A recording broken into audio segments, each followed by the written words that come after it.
तो अगर आपको ये इचिंग महसूस होती है तो क्या करना चाहिए?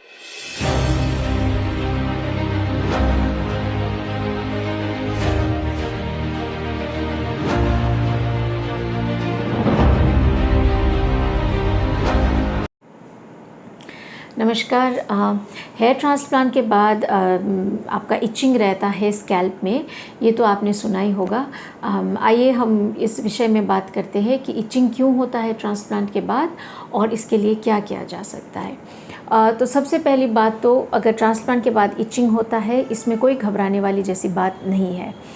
आपने नोटिस किया होगा जैसे आपके शरीर के अन्य हिस्सों में भी अगर थोड़ी सी चोट लग जाती है, कट लग जाती है, तो जब ये घाव भर रहा होता है तो हम सबको थोड़ा सा इचिंग की सेंसेशन, थोड़ी खुजली महसूस होती है जब घाव भर रहा होता है। तो वैसे ही जब हम सर्जरी करते हैं, ट्रांसप्लांट करते हैं, जब ये सर्जिकल वूंड सूखता है तो इचिंग होने का चांस रहता है।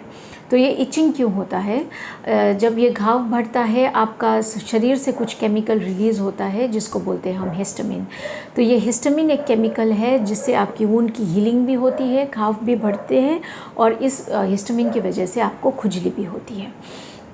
ये जो खुजली है सबसे ज़्यादा आप महसूस कर सकते हैं सर्जरी के 1 हफ़्ते के अंदर।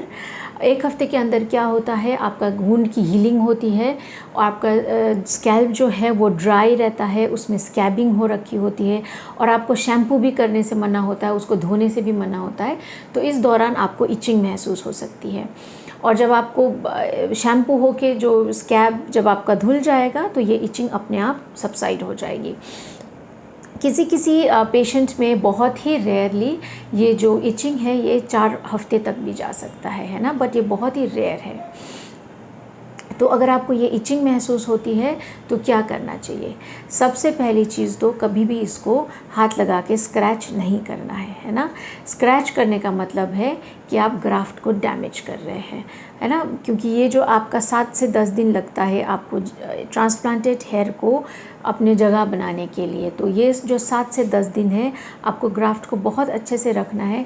इस दौरान अगर आपको इचिंग हो गई, जो होना स्वाभाविक है, अगर इचिंग हो गई और आपने स्क्रैच कर दिया तो ग्राफ्ट आपके हिल जाएंगे और डैमेज हो जाएगा। सो सबसे पहली चीज़ तो है स्क्रैच नहीं करना है और आपका जो ट्रीटिंग डॉक्टर है उनसे संपर्क करना है अगर इचिंग हो रहा है, कि वो आपको कुछ दवाइयाँ देते हैं जिसका नाम होता है एंटीहिस्टामिनिक्स। तो ये जो हिस्टामिन की लेवल है ये थोड़ा इसको कम कर देता है और आपकी इचिंग अपने आप सबसाइड हो जाती है। जो भी ये इचिंग होता है अगर आपने सुना है और इसको लेके आपके मन में डर है, घबराहट है, तो सबसे पहली चीज़ याद रखना है कि इचिंग होना नॉर्मल है और इचिंग अगर होता है तो इसका मतलब है आपकी सर्जिकल वुंड भर रही है, आपकी हीलिंग अच्छी तरीके से हो रही है। Thank you.